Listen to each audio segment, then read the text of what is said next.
Hi guys, time for another episode of Beyond Letters, this time episode 8. I asked you in batch 2 for most mispronounced words, and you've given me a lot, so we're going to have plenty of new handouts with the language you gave me there. Today I prepared a k handout for you, basically to draw students' attention that not always the CH sounds in English will be pronounced as ch. Very often they could be pronounced as k, as is the case with all the 6 words in this handout. So we have mechanic, chaos, archive, hierarchy, echo, and stomachache. So the first thing that I recommend you do is basically show the students these 6 words and have them pronounce them the way they think is correct. Note down who makes what mistake. Note down how often a word is being mispronounced.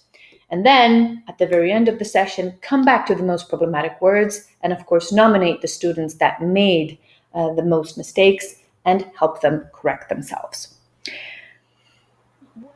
As you can see, this part of the handout is very similar to what I did in handout 2 when we looked at business English words.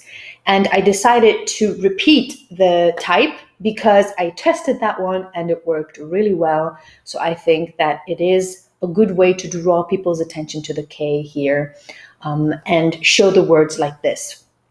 So what I did with schwa and what I will do with ke is basically draw the students' attention to the words. I tell them, look, we have specific syllables, the dot indicates where the stress is, and the red circles and lines indicate how this specific cluster of letters should be pronounced. So, mechanic, stomach ache, archive, hierarchy, echo, chaos. Most of my students, at least, know how to pronounce the other sounds in a specific word. The issue is the CH. So if they see that these circled letters are to be pronounced with a K, I believe most of the other words will be pronounced correctly, and then together with the K, they will produce a correct word. So what I did with schwa and what I will do with the K is have individual students read these specific words with my help, of course. So look, this is the stress, stum. Then you know the CH is a K, so stomach, ache, echo, chaos, archive. And I believe that with this graphic representation, it is going to be much easier. Now, the issue might come up with the word hierarchy.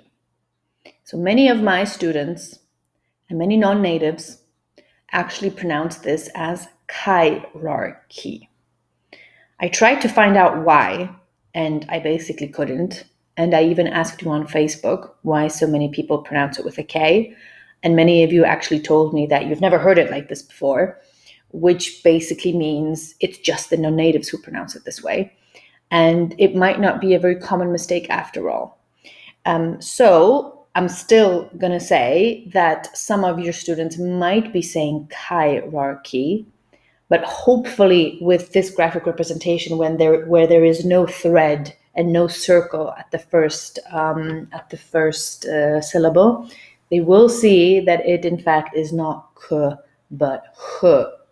And because this word is problematic for many of our students, I decided to give them a little tip, a little hint with the hand. The hand saying hi. That's why we have hierarchy. Hierarchy. So whenever I teach this word, I usually do this hi so that they remember that it's hierarchy. And now with this specific handout, we can draw their attention to the last syllable, which is the k.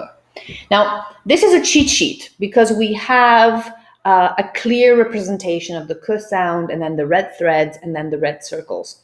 So after this, I would go back to the first part and say, look, guys, just the words again. Are you able to say these words without the cheat sheet with the K? Do you remember how they are pronounced? And if you have visual learners, it should be much easier for them because the red color and the K in the very middle is kind of obvious. So it should be much easier for them now to say mechanic, chaos, archive, hierarchy, echo, and stomachache. And if you've written down who made what mistake, you can now nominate these people to say these specific words a few times. So after you're done with this, you can move on to part 3, where I included 3 little sentences that practice these 6 words, and of course the k sound. I had an issue with archive and echo, how to make it one sentence, but I think it turned out okay. You tell me. So basically the students read these sentences in pairs or read them to you, and you basically check if they are still pronouncing it correctly with chaos, hierarchy, mechanics, stomachache, archive, and echo. This whole handout should not take more than 10 minutes, because that's the whole rule of Beyond Letters, that it's a task, it's a handout that is supposed to take 5 to 10 minutes, last 10 minutes of the class. You've been doing something else, you still have some time left, spend the time productively on pronunciation practice. And this should help them change the patterns in their heads and change the way they look at some CH words and focus on k sounds instead. Thank you very much for today, and I'll see you next week.